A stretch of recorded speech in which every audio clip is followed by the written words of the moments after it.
ជាទេក្រោយក្នុងខ្ញុំគេញ៉ាយអ្នកផ្សេងគេថែមទាំងសន្យានឹងគ្នារៀបការមែនតែនគ្មានអ្នកផ្សេងអាចជាកូនក្រមុំគេឡើយស្រលាញ់ខ្ញុំមិនដែលសុំខ្ញុំរៀបការទេលួចមានគេក៏សន្យារៀបការទៅហើយខ្ញុំស្ទើរទាំងបេះដូងឈឺនឹងព្រះអាចសូមឲ្យខ្ញុំស្លាប់ភ្លាមទេហើយអ្វីកូនក្រមុំបងមិនមែនជាអូនគ្មានរឿងអីផងបងសន្យារៀបការនឹងគេ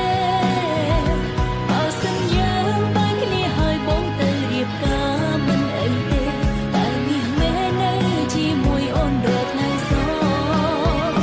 ជិនរៀបការប្រាថ្នាស្នេហ៍ជាមួយនឹងប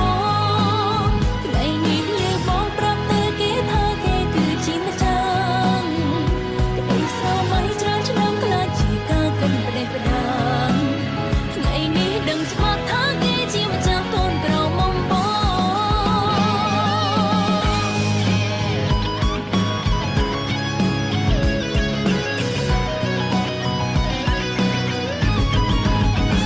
ស្រលាញ់ខ្ញុំមិនដែលសុំខ្ញុំរៀបការទេលួចមានគេក៏សន្យារៀបការទៅហើយខ្ញុំស្ទើរទាំងបេះដូងឈឺនឹងព្រះបើអាចសូមឲ្យខ្ញុំស្លាប់ភ្លាមទេ